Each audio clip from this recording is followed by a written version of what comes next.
is Critical Mess. It's episode number 40. It's the podcast where three guys who just love Hot Pockets talk about movies that critics and audiences do not agree on.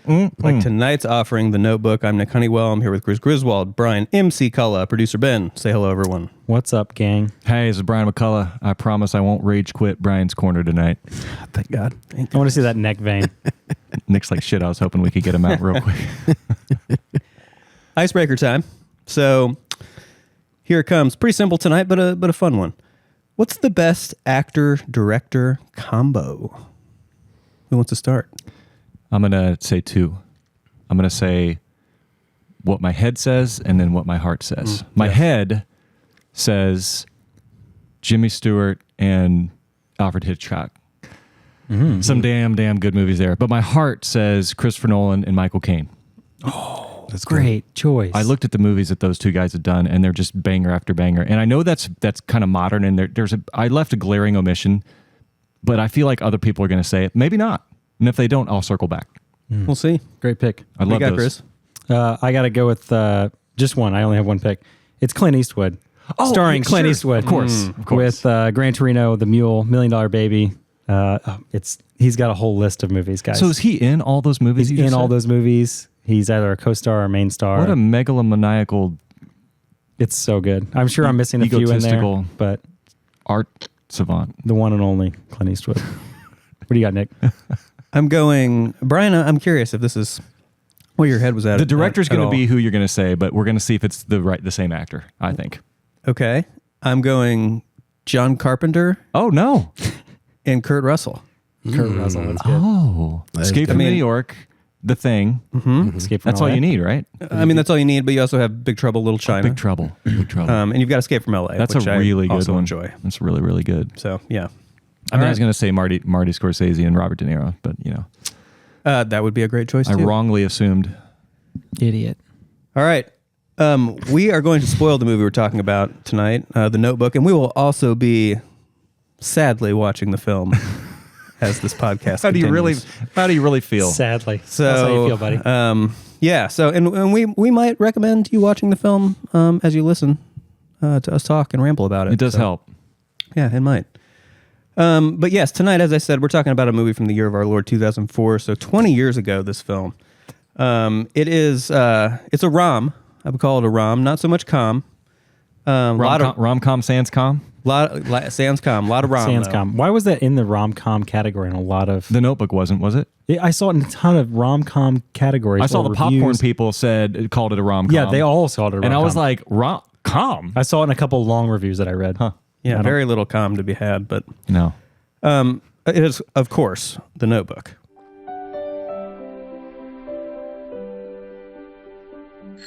It was a magical summer. Noah was a country boy. Allie was from the city. They met the night of the carnival. They had nothing in common, but after seeing Allie that night, something inside Noah snapped. Will you go out with me? No! No? Damn, my hand's slipping. Okay, fine. I'll go out with you. No, don't do me any favors. They fell in love, didn't they? Yes, they did. You want to dance with me? Sure. This is a good story. I think I've heard it before.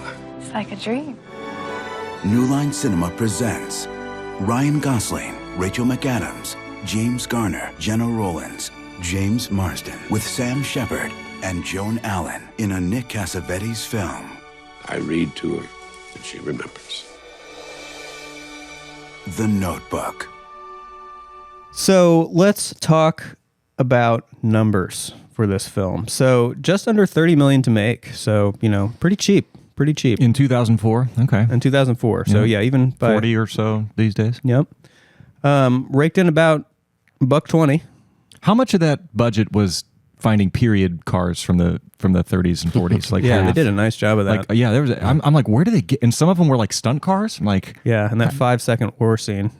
Oh yeah, that was like probably a quarter of the budget. $7 million. I appreciated that. I did too. Yeah, I did too. We'll talk about that. But yeah, 120. So it did very, very well. And we know it did very well with, DVD and nowadays streaming sales. So, they got another $4 out of me. So, fuckers. Anyway, it was a pretty huge hit. Pry it from my cold dead hands. Nick, did you watch this alone or with a date? I watched this just very isolated. Yes. Yeah, I couldn't tell. That was your bud. first mistake. Yeah, that might have been a mistake, but Did you and April watch it together? 20 years ago when we first got married. Nice. Burn. Nowadays, we don't watch shit together.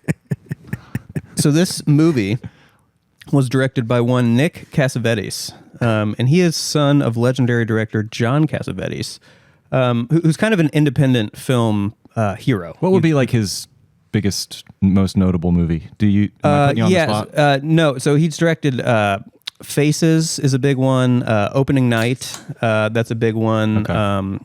Woman Under the Influence. Are these like 60s and 70s? And Yeah, 80s? 70, 80. Yeah, right. Okay, 60s, 70s, 80s. Kind of that's his period. He died fairly young. I think he was 59 when he died. He was alcoholic and cirrhosis, and that was that.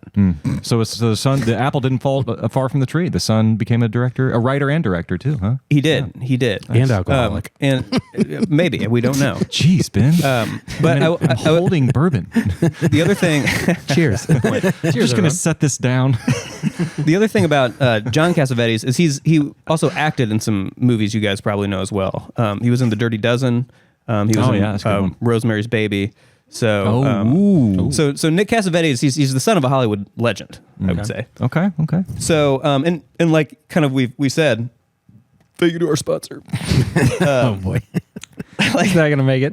Like we said, Nick is no slouch either. So he's written and directed lots of stuff. Directing wise, in addition to The Notebook, he's done John Q. Remember that one with Denzel? Denzel. Alpha Dog. one. You That's guys on remember that? Tubi. I think was Alpha Dog. I think was that JT Justin Timberlake? In Justin that? Timberlake, yeah. Maybe. Was that his barely one of his remember that. first Yeah, acting? I think that's right. You might, I don't know. We'll go with it. We'll go with it. Yeah. My Sister's Keeper. I don't know if you remember that one. A few others. So he also wrote the screenplay, or at least adapted the screenplay for Blow, which is pretty cool. Hey, check out our episode on Blow, everybody. Really good one. Please do. We had some fun. That's where our beautiful headshot of Penelope over here. Yes. That's what's right. what caused us to go ahead and. Nick, did you just now notice who's sitting next to you over there, next to Penelope? I've known Penelope was there since. No, next to Who's sitting Penelope. next to Penelope. Oh, next to Penelope. It's not Nasty Nate anymore. It's yeah. I mean, I noticed, I guess subconsciously, but now that you've said The Nasty nipple Nate's to gone, belly button He's ratio. not gone forever. He's not gone forever. Don't worry. yeah, that is pretty disappointing. Anyway, Sorry. look so Penelope, sad, Nick. Blow. anyway, He wrote Blow. Nasty Nate will be back, and life will go on. But let's talk about who's in this movie called The Notebook. Let me tell you, there are some hotties in this film, like James Garner. Yeah. He James is a beautiful man. What a tall drink of water he is. Beautiful voice. all of it. I mean, I do love me some James Garner. Remember Maverick? He's so good Oh in my Maverick. gosh. Yeah, James Garner is amazing. Yeah. Rachel McAdams, of course. Ryan Gosling. I haven't heard of him. Is he We've done a Ryan Gosling movie. Do you remember? Gosling? Yeah. Gosling. Gosling. Like the Gosling. Ghostling. like the duck or goose. Got you. Yes. Gosling.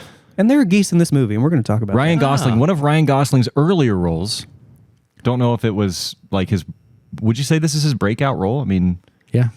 It's got to be, right? Yeah. not his probably. first, but probably what launched him. Yeah. Yeah, he's a child star. And I'd say Like Rachel singing. McAdams, like, was he? Yeah, he was he a was a child child star. star. I did He's a not know child that. star, yeah. Right. Okay. He's been at it for a long time. And Rachel McAdams did. I would say Mean Girls kind of launched her probably, and that was like what before this. So this movie, it's also got Gena Rowlands in it, and we should talk about her for a second. First of all, she passed away a little about 2 weeks ago or less. Oh, really? Oh, man. Really? So R.I.P. we just lost Gina. She was really good in this. She was really good in this. So rest in peace. And she also happens to be Nick Cassavetes' mom, the director. Holy shit. Wow. So he was directing his mother in this movie, Could you imagine? which has got to be a pretty rare thing. I wonder, that'd be an interesting question. What other movies did the director direct their parent in? I got to say, I'm really confused because earlier when we were talking today at work, I thought you were talking about her mom was Nick Cassavetes' mom. Her no, mom. no, the directors. The, do you, What's her name? Sorry, I wasn't really listening The to you. mom? I know you can't tell where I'm looking. I know. I cannot say. I'm like, hello. Anybody home? Sorry. No, I'm trying to do two things at once here. Allie's mom, the one who is. Yeah. I see. And when you said he directed her mom, I thought. Right. Anyway, so now I'm with you. I get you. I was so confused. I don't know, to answer your question, who has ever directed their parent. Wouldn't that be strange? Yeah. It would They're be always strange. your parent. How do you direct them? They're gonna like. It's like LeBron and his son. Hey, I mean, speaking of our boy Glenn Powell, fun fact: his parents sneak into every movie he's in. Mm-hmm. Did you guys know that?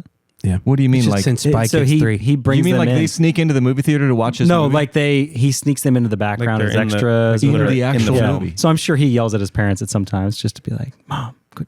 How do they they were work twisters. this out? Yeah, You can't just sneak onto a movie set. No, he just No, puts it into they're his in deal it. that they're always in it. Oh, okay. He's Yeah. got clout I see. now. He does have moved a his lot way of up to the A-list real He's had fast. pull since Yes. that Spy Kids 3D. I mean, he's on our something. podcast. His headshot's one of two on our podcast. Yeah, it's true. What does that say? So, Gena was also in lots of her husband John's films, many of them. So she had a long acting career. She was actually in a lot of movies after that, after he died as well. So we've also got in this movie, we've got James Marsden. We've got E, right? E from Entourage. Entourage, yep. Kevin Connolly. We've got Sam Shepard and we've got Joan Allen. So we've got a cast. We've got a cast of people. So, yeah. I can't wait to hear his rating on yours. Can we just skip to the rating? No, we're almost there. We're almost there. We got to give a quick refresher first about the criteria of the Yeah. movies that we talk about. So, got to be fresh with audiences and rotten with critics, or vice versa on Rotten Tomatoes. And the disparity's got to be like 20% or so. So, on Rotten Tomatoes, The Notebook is at 54%. 54% with critics, and 85% with audiences. So, not too bad from the critics. Surprises me a little bit the critic score is that high, but hey, 31-point disparity. Yeah. that's a decent one. Yeah. And audiences loved it. So actually, not necessarily. well, yeah, I know you've got some interesting points to make about that, and I would like to point out that this kind of the spread here, and even where the spread is sort of located, very similar to Cruel Intentions, which we did in the previous episode. So, all right, you guys ready to get into this? Yeah. Let's do it. All right, first exposure to this film, and how many times have we seen it over the years? Oh, it's probably been 20 years. So I probably saw this soon after it came out in high school sometime. So I saw it last night. I was engaged to my wife, and we watched The Notebook together, and it was wonderful. And then 20 years later, I watched it again. Beautiful. What a beautiful story. Yep. Did you write it down in your notebook? It's the bookend. It's the bookend to our marriage. So hopefully not. Just kidding. Wow. We're gonna watch it again in 50 years. That's what I mean. Okay, got it. Nick, what about you, buddy? I just love that this entire podcast you've got this burgeoning smile that you're trying to. No, I'm not happy about anything. I know, right now. but it's like a diabolical smile. Angry smile. Rough day at work. Yeah, maniacal. For our listeners, if you want to watch what his smile is, you can watch it on our YouTube channel. Ooh, Oh, that's right. Hey, we're on video right now. Yeah, That is right. Good call, Ben. Good call. no problem. Thanks, producer Ben. All right. Yeah, I saw it last night for the first time. I'd seen a couple of pieces of it, and I think I actually started it. I definitely started it on a date at the end of a date once, and we got through the first few minutes, and I don't remember the rest. So I mean, Nick, at the risk, I make sacrifices. at the risk of at the risk of jumping the shark, can I read what you texted us last night? I know Of course. exactly Or what is that gonna? No, that's No, that's I know. all right. I know what you're going to pull up. I'm 27 minutes into this movie, and I could have sworn it's been 6 hours. Yeah, and I meant that. Still believe that today. That's why I felt the need to text that to you guys. Yeah. I was like, this movie has like dilated time somehow. So anyway, It's a Nolan mindfuck. so shall we rate this film? Shall we? Shall we? Yeah, I'd love to. All right, Brian, we'll jump in. So this movie is right in the middle of my good category.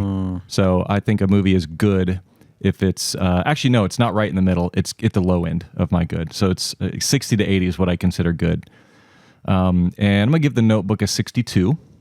So I consider it a good movie. I don't just consider it enjoyable, which would be like 40 to 60 range. I actually consider it to be a good movie. It has some glaring and very important and substantial flaws, which are what knock it down, what kind of take some of the immersion away. But I think it's a very well-made movie. I think it's a good watch. It's beautiful.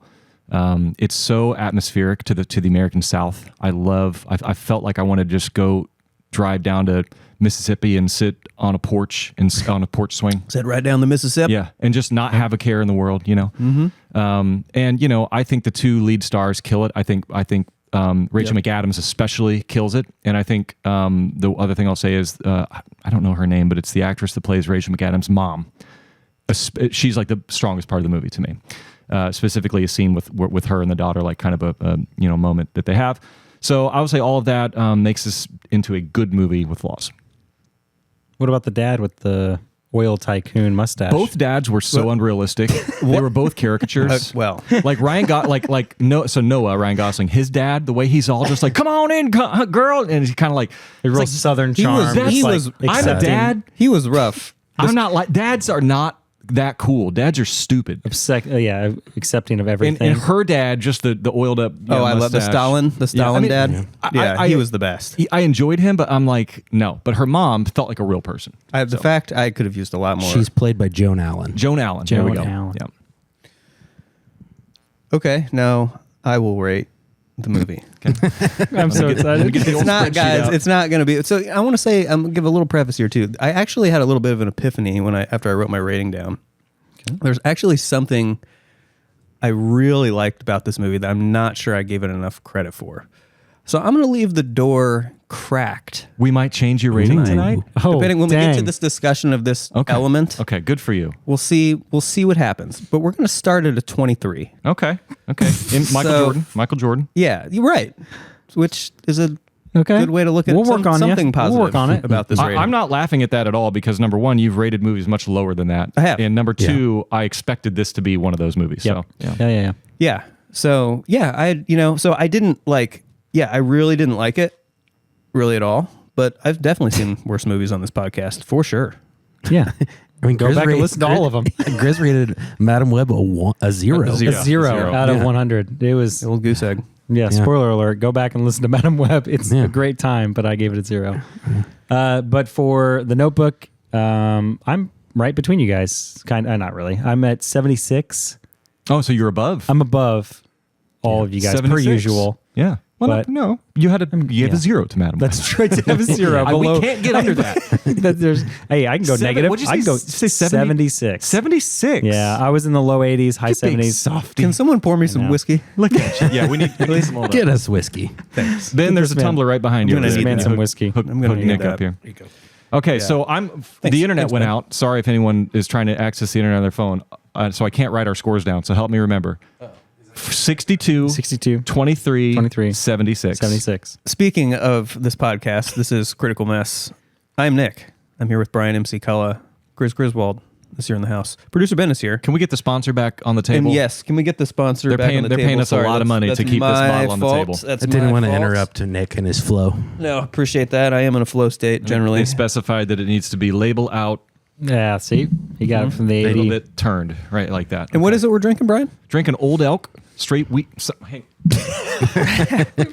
Blended straight bourbon whiskey. Yes. Yes. And what are the words we use to describe it? Buttery. Yummy. Peerless. Delicious. Ambrosial. Ambrosial. Yeah, I think got it. Got it. Yeah. And Modelo, keeping us hydrated. So thank you. Thank you. It's a hot one too here, guys. Jeez. What is it, like 96 out right now? Yeah, it's insane. Luckily, we're in my cold-ass basement, so it's like normal temperature. Yeah, goodness. Thanks, Brian. You're welcome.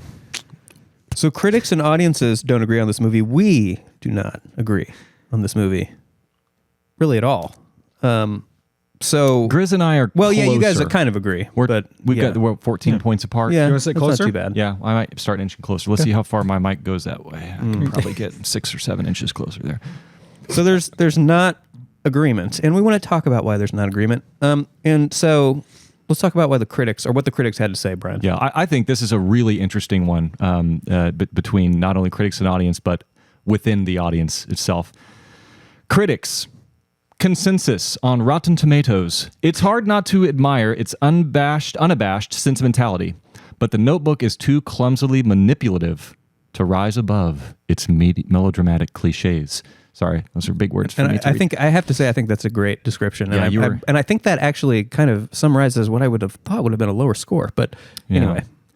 It's hard not to admire. Yeah, I guess they're saying unabashed sentimentality is a good thing, is what they're saying. Yeah, here. definitely. Yeah, and I think, yeah, they said clumsily manipulative, which I think that's really cool. How that's worded. Peter Bradshaw, Guardian. Dentistry in the Renaissance could not have been more painful than watching this. I saw that one. Was this painful to watch? No.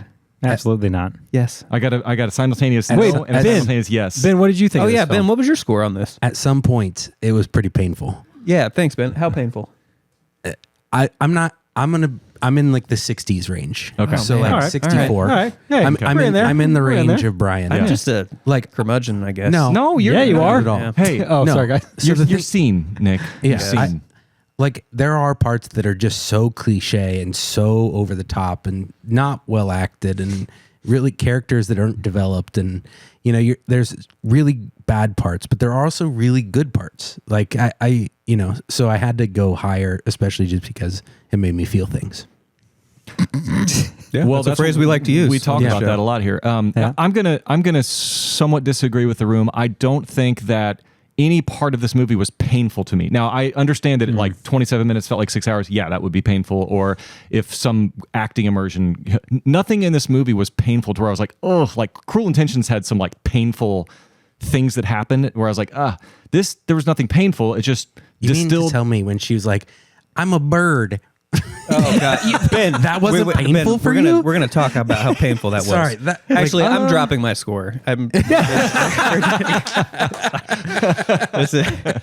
That was so rough. I looked over at Caitlin and I go, "Would you love me if I was a worm?" Like, it's so bad. I think maybe this isn't fair, but I think because it was coming from Rachel McAdams' mouth, Oh, yeah. it wasn't painful because it's Rachel McAdams. She's flapping her wings. I know that's not fair for me to say, Yeah. but it's just the She's way I so feel. cute and so Yeah, lovable. I know. It's hard. She is beautiful. I mean, Dave knows it, Mr. McAdams. How about Amy You don't listen to our text messages. Biancali? Chris. You didn't No, watch don't. that clip that he sent? Oh, it's so I know good. I haven't. No, I Dave's didn't watch amazing. it yet. No. Amy Biancali, Houston Chronicle. The Notebook is a weepy. So first of all, a lot of these critic things called this a weepy. Like almost like you'd call something a comedy or a drama. Yeah. They called That's it a word weepy. they were using? I've never heard that, but I feel like I'm weird for not having heard no, that. it's a weird thing to say. It is weird. Okay, it was very prevalent in the critic Well, there reviews. are a lot of weird people. Okay. The Notebook is a weepy of the most artificial and insistent variety, the kind that holds viewers hostage and expects them to pay in body fluids. Ugh. I think she's talking tears. However, I like this. God, if we were not thinking body tears. however, her very next sentence. Are we in the ranch blasted segment already? Yes. You guys are jumping ahead here because I think Amy's a genius here. But anyway, will it jerk your tears? Maybe. Or maybe you'll just feel jerked around. So I just had to read this because I'm giving this absolute mad lad, Amy Biancali, credit for using the phrase body fluids in the same breath as the phrases jerk your tears and feel jerked around. Who did And she write for somehow, again? The Houston Chronicle. Yeah. Hell yeah. I want to Give me a meet this subscription. person. Way Yeah, to go. yeah. I mean, You got a new That's a writer. subscriber here. that's a great. I don't know. give I don't know her if she a liked it or raise. not, but Moira McDonald, Seattle Times. It's all sweet and gooey and absolutely predictable in a bland TV movie sort of way, with an ending so shameless it should come with an apology. Did you buy the ending? Because this person hated the ending. I thought the ending was by far the best part of the movie. The ending was the best part of the film.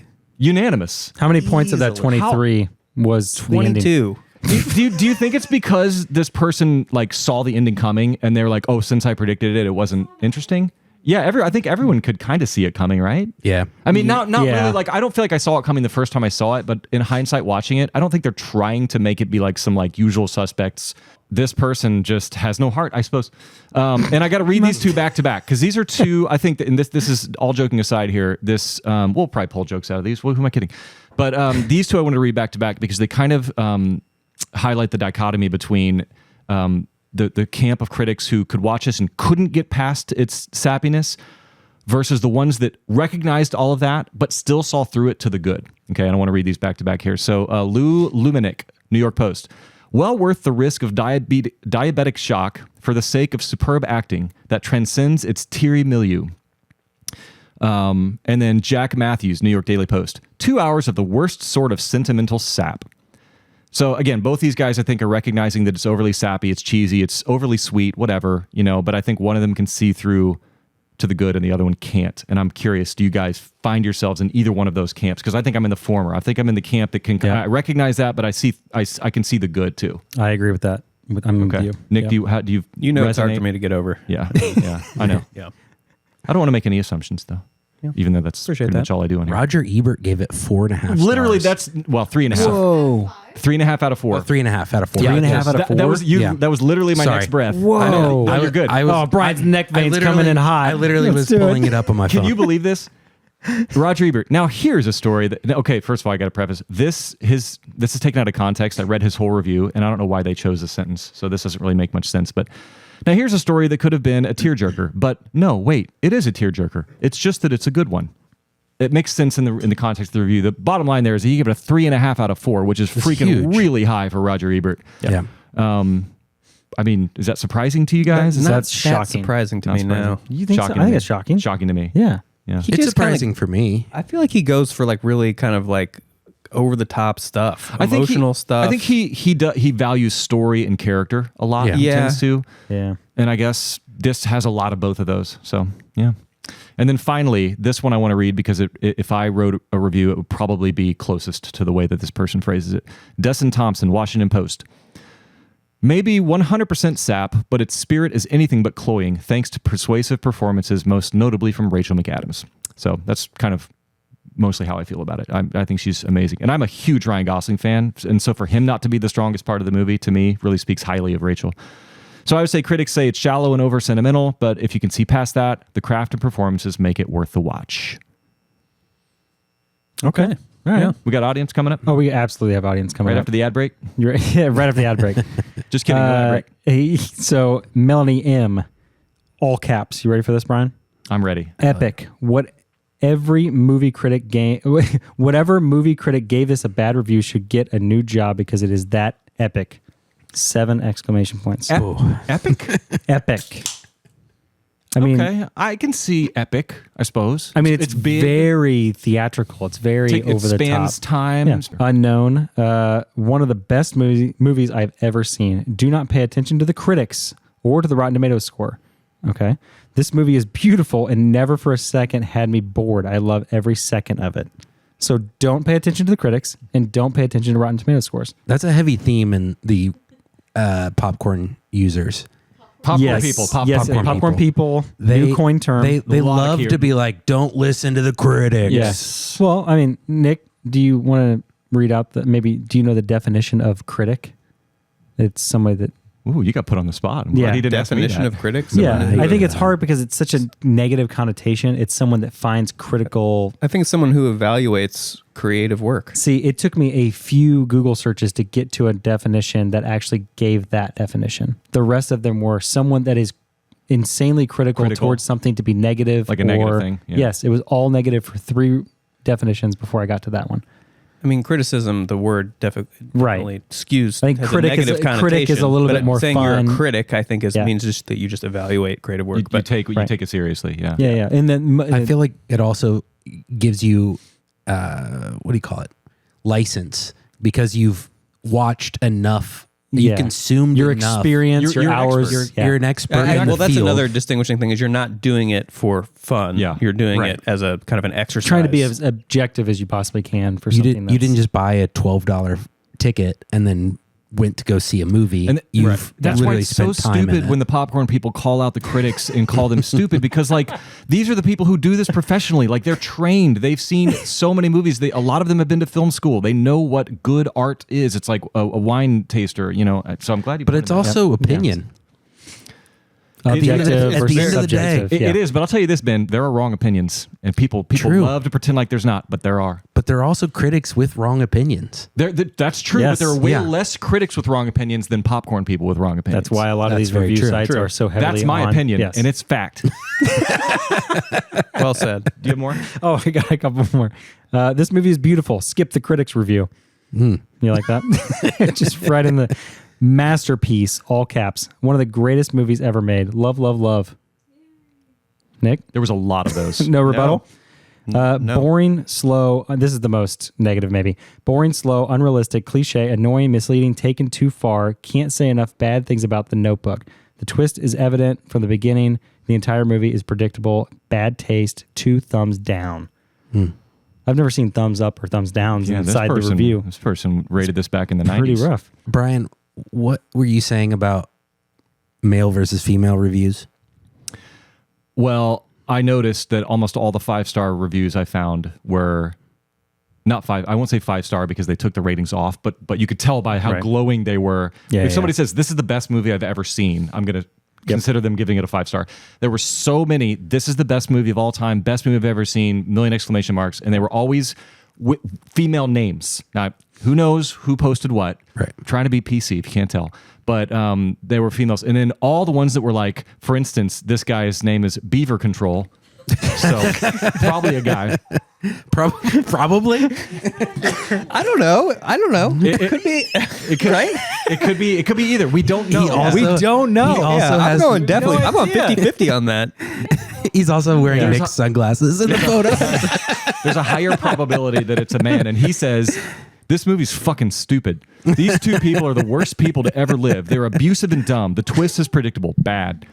Those gave it, those are the ones that get, so there was a very Yes. discreet, and it was usually guys who were saying, this is stupid, love doesn't work this way, this is like a fantasy, this isn't the way the world works, and then there was other half of people saying, best movie ever, so romantic, it's so loving. I mean, Yeah. what? It's true. Hey, What was thank the? What was it? Beaver Ranger? Beaver Control. Beaver Control. Beaver Ranger. I love that Prince song.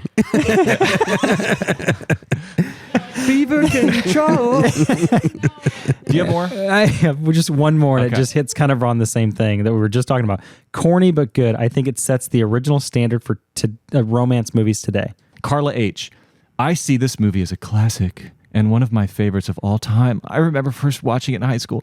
And however silly this may be, the love shared between Noah and Allie became my gold standard upon which to base all my future assessments of love. And my comment was, I bet she's either still single or thrice divorced. Thrice. Wow. Because that's not. Wait. Sorry you based your standard there. Maddie R. I'm not a big fan of tearjerkers, but I love The Notebook. The film has a certain charm that just can't be replaced. The chemistry between Gosling and McAdams is incredible. Just don't get your hopes up that any relationship is going to be like this. And I wrote, smart audience alert, because it's very few and far between that we actually have somebody who's smart. That was a smart person. Pikachu 1. If my life... Oh, no. We can't. Pikachu 1. We can't skip. If my life isn't like Noah's, I don't want it. First of all, they must have signed up pretty early to get Pikachu 1. Yeah. It's spelled Pickatcu and then the peek number 1. at you. Oh, That's okay. Yeah, Pikachu 1 must be in high demand. Yeah. Yeah. Pick at. They got to be you. on like Pikachu 400. But this person wants their life to be like Noah's, and I was thinking like. He gets the raw end of the deal in this movie. For She's 10 the one years. that gets to choose and live. I think and she's horrible. I know, but wouldn't you rather Yeah. be her though? She's Oh really- well, yeah. She's living her best absolutely. life. Yeah. This person wants Noah's But she's life. just. Well, we'll get into it. Meanwhile, Noah's got the house, and he's just grinding away for 10 years. He had to then- do all the work. Then he has yeah. to go read to her the same fucking story every single day Over for her to and wake up over for 5 and minutes. over. That's a hell. That's a hell on earth. Daniel K. Yes. Daniel K. says, Paul Rudd was not in this movie. Yeah, I got the same one. I love that. Scott D. I love Nick. I don't know why I thought of you on this one, but Yeah. Scott D. says, I cry every time a woman wants me to watch this with them. I will put up with it. Okay. Yeah. Finally, Anonymous. If I could give this a 0, I would. I hate it. No, despise it. Like Ed Sheeran. And just like his music, it sucks. What did Ed Sheeran ever do? Fucking Ed Sheeran. Ed Sheeran get involved. Jeez. And I had one more this week. So every week I want to have definitive proof that the audience is stupid. The popcorn people are stupid. And here it is. This week's proof. Sometimes you just like a movie without being able to explain exactly why. That is the stupidest sentence I've ever heard in my life. If you like something, you need to say why you liked it. You can't just say I liked it. Unless you just walk around life just not thinking. I don't know if I agree with that. It's just the idea of je ne sais quoi, right? It's got the unexplainable X factor. You couldn't say one thing you liked about. It's a movie. It's a story. It's got. I know it's kind of sad, but I understand. Not a piece of abstract I get what they're art. saying. I get They're what just they're saying. internalizing all those feelings. Is that You get us both? Yes, Okay. I do. I'm just saying that I think there are some times when you see something or a piece of art and it's hard to put your finger on why you're attracted to it. I agree with you, Okay. but not with movies, because movies are 2-hour narratives with themes and arcs and messages and visuals and audio. There's so much going on there. If you were to see a sculpture, like an abstract sculpture, to me, I think that's more where you can say, I don't know why, but I like that. Right. I just don't. I'm not buying that, because the first time I read that, I was like, "Oh, cool, that makes sense." And But that's it how I kept feel playing about- back in my head. I'm like, "No, This is a that's far cop-out. different- yeah. That's a cop out. That's like saying I don't have to say why this is good to say it's good. This is But a like, far you do have to say different- why yeah, something's this good. is a That's how far I feel different about form of art. That's how I Far feel about different. like Yes, Steven thank Seagal you. movies. But you're not saying Or they're True good. Lies. You're saying you enjoy them, which is two totally different things. It's so good. You're still 10 wrong out of about 10. You're still bitter about It it. has a je ne sais quoi. you're so wrong. You just learned that, Yeah. didn't It's you? got a Genesis sequel. Yeah, it's got a Jenny say quoi. Jenny, say what? Did you say what? It's got a nice Jenny say what? Yeah. All right. Okay. We don't have to get too hung up on this. The Notebook is 2 We hours. spent a so- lot of time on that. We got That to get was- through 2 hours and 4 minutes. That's so. true. Oh my God. All right. Are we ready to flip the script? I think. Yeah. Maybe? Yeah. All right. Before we do this Critical Mess, we're sponsored by Old Elk. We're sponsored by Modelo, Mo something. Mo Day. Whatever you want to call it. It's keeping us hydrated. And we're moving on to our pretty cool segment, I think. Pretty cool. It's called Flip the Script. Flip the Script. This is the segment where if we gave the film a good review, we talk about what we didn't like about the film. And if we gave it a bad review, we talk about what we liked. So I will start, because this really was almost all of my score was I thought the ending was great. I thought I thought it was great on multiple levels. I thought it was the last, scene was the best scene in the movie easily, which is kind of rare, frankly, which is congratulations, Notebook. I mean, That's a good point. 22 of your 23 points were the ending. The climax was the climax. It was truly the best scene in the movie. It was touching. It was nice. It was kind of these old people in love. It's just something like, it's just kind of endearing. Precious. Yeah, it's precious. It is. In the way, they just both die. I love when everyone dies at the end of the movie. Like that usually, I'm always saying that, like joking, Yeah. right? I'm always like, if everyone would have just drove the school bus off the bridge and died, I would have given it a fucking. You've said that many times. Say- I always love when you say that. Except for Man on Fire. Yeah. Maybe except for Man on Fire, but like Madam Web, right? Yeah. If they all would have died They at the all end, died before it's the- like a 50. But it's that they didn't. So I appreciated just the death at the end, and I also thought it was appropriate. And yeah, I thought the ending was great. I truly thought, both sort of ironically and unironically, thought the ending was pretty great. So that's what I really liked about this movie. Yeah. For me, I So think you're going to flip negative because I got to flip negative. Yeah, I'm too high. So I think too high. Makes two of us, buddy. Zing. The glasses help you out. I think it has to do one length. It's a slog to get through. It's a long film. It's a lot of drawn out things.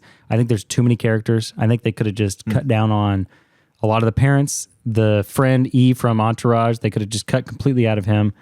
I mean, you could have showed him in the flashback of them having like that summer love with their friends and like riding bikes and hanging out and stuff. But those two things for me, just like, I'm just waiting for the next, big set piece of the next big moment, because this is over a decade of time, or decades, I guess, with their old couple. So you're looking at huge moments in their life that they're trying to remember and hold on to, like those huge moments. They're not every single day or every day or every week of their life. It's just these huge happenings. I wish they would have just focused on that a little bit more. Yep. So yeah, I'll flip negative too, because I did like the movie. I thought it was good. I think that I'm going to address the popcorn person who said that they are going to base their future assessment of love on this movie, I'm going to speak right to that person, because I think the biggest glaring flaw of this movie was the kind of unrealistic and hyper-romanticized love. I think I didn't hate the love. Like, I liked the love story. I love the optimist in me loves just a great love story. And I've got some later, we'll get into great love stories. But, and this is a pretty good one. It's just a little bit too unrealistic, and it's kind of one-sided. It's almost kind of like, I wonder, it's like, guys don't seem to track with this movie because they see Noah and they go, no. Like, that's, you know what I mean? And I feel like maybe, and I know I'm really generalizing here because a lot of the guy popcorn people liked it and there were some girl ones who didn't, but I feel like girls look at this and they go, oh, it's the classic, like, you know, guy that's just going to give up everything for me, regardless of what I do, regardless of how wishy-washy I am. He'll always be there for me. I don't have to decide. I can have my cake and eat it too, you know? He's going to be there for me the rest of my life. He's never going to, all this stuff. And it's just like, it needs to be a 50-50. It's not a 90-10 or, I like you know this what I mean? point a lot, Brian. Yeah, thank you. So that's a good point. And I'm just gonna list here Very thoughtful. the things that are unrealistic about it. Very demure. Ridiculously hot guy falls in love immediately and won't take no for an answer, and he's kind of a creepy stalker. Because he sort of forces her to date him, and she says no, and he's persistent, right? And he's super hot. He's like, I'm gonna kill myself. She like gets to say no. But that was like normal in like the 30s. Okay, I feel like that was like a normal thing. That felt normal in that day. So then they date. Sure. So then they date, but she breaks it off, and then he writes her 365 days in a row and never gets over her for the next 7 years and can't fall in love with anyone else, including the Martha character who sleeps with him. Right. So he's just enamored with her, right? It's like, it doesn't really work that way. Yeah. Then takes her back over and over, regardless of her commitment issues. So like, he's never just done. He'll always come back to her. And then he spends his entire days as an old man, I spoke this earlier, reading her the same story over and over every single day so she can remember him for a maximum of 5 minutes, maybe at the end of the day. And then they die at the same time holding hands. It just was too much for me. It took me out of it. So that's my negative. I think it was just a little too on the nose, as like a fairy tale type of, make it more messy. I don't know. It's like watching porn and thinking that that's what sex is like. I could have just said that. That is so apt. I don't know why you talk so long, Brian. Why the fuck did I have all those words and I could have just had Ben? Like, like when you're a teenager, you're like, oh shit, this is what all sex is like. And then you actually have sex and you're like, that was nothing like what that is. Like Guys, this is a family show. Sorry, Grandma. Yeah, PG. Calm down. It's actually not a family show because we're gonna do Marquee Mess now, I think. Oh, boy. No. And it's gonna be I can't speak for you guys, but We need to make a sound effect for Marquee Mess. No, we've got one. We got one. We do? That's for Tharks. Yippee-ki-yay, motherfucker. No, I like that. Nice. Yeah. That's pretty good. Yeah. Yeah, I'm just gonna do that. That's perfect. Yeah, That's our perfect. sound. Perfect. All right, so this is Marquee Mess, and that's the segment where we rename the film. Pretty easy. Someone want to jump in? Should I jump in? I'll jump in. Go for it. So these are gonna. So I put some deep thought into these guys. I'm gonna give some rationale for a couple of these. They're gonna get increasingly dirtier. Oh, great. I love it. I love a good arc. The first one's for you, Ben. Okay. So it's not dirty I'm at all. listening. It's not dirty at all. The Gurnal. Hell yeah. No, I almost made that. I almost said that earlier. Like the entire thing is just the Gurnal. That's Which is really good. Yeah, throwback, of course, to Yeah. Wet Hot American Wet Summer, Hot which you should American listen to Summer. a couple Gurling. episodes Paul ago. Rudd. Also, Paul Cruel Rudd. Intentions. Yep. Yeah, and yes, Yeah. indeed. The never aging Paul Rudd. Yep. Gris. I'm gonna go with the simple, the Soggy Letter Saga. Yeah, a lot of soggy stuff. A lot of soggy So stuff. much. I got crazy, stupid love, mostly stupid. I like that. How about this one? Was just like I feel like there were a lot of these rom-coms that was like a bunch of verbs. It's like So it's like. So I have. This is not very good, but I have yell, cry, smooch. Okay. That's Oh, I see what you're saying. Okay. Yeah. Love letters and leaky eyes. Ooh, I had kissing in the rain. Ooh. Okay. All right. Oh, that's good, Brian. Thanks. That's a legit one. Thanks. I know. Actually, that Yeah. Well done. It's Yeah. like could have It's been. not funny. Yeah, Like nice we one. are. It's not funny. I don't. Okay, I was not going to include this one, but I'll say it. It doesn't make a lot of sense. I brought up earlier though that old girl's dad had a very Stalin mustache, so I called it Papa Stalin Presents the Summer of Love. It's good. I like how random it is. It's so good. Papa Stalin. When it rains, it bores. I thought you might like that one. Good. After you sent that text, I really Very came up nice. with that one. A lot of Very rain. nice. Wonder how they did that rain scene. Like, did they wait like that? No, they seemed like, shot was that Tons of hoses CGI all over going them. on? No, They tons they of shot rain. So hoses. the all background over was them. so dreary They didn't and do gray. CGI like that. No, they shot a hose, right? They had to. It was hose. It just seemed like it was really raining because of the background. It was Yeah. so gray and stuff. It was probably cloudy, but Yeah. it was definitely hose. It was well done. And it was freezing because every scene that they're outside, their Yeah, breath you could see was their breath showing. when they're laying on the street. Can you could imagine see being their breath. shot with rain for all these scenes? Yeah, no way. I got one. Noah's Ark is flat. Ark with a C. That's good. Good. Bold. I've got a couple of lawn related ones. Let's just run them. Run them. Yeah. Here we go. I hope you guys get this one. Lawn gets mowed. Lawn? Lawn gets mowed. Like you mow your lawn. Yeah. Gets and mowed? lawn Just keep going. gets mowed because he Mowed. gets fucked. Oh. Okay. So that one wasn't very. He gets mowed down. He was also got mowed down in war. He was. He was. Yep. Brutal. Yep. That also scene could be cut, but I have a better Who's lawn. lawn? one. Who's lawn?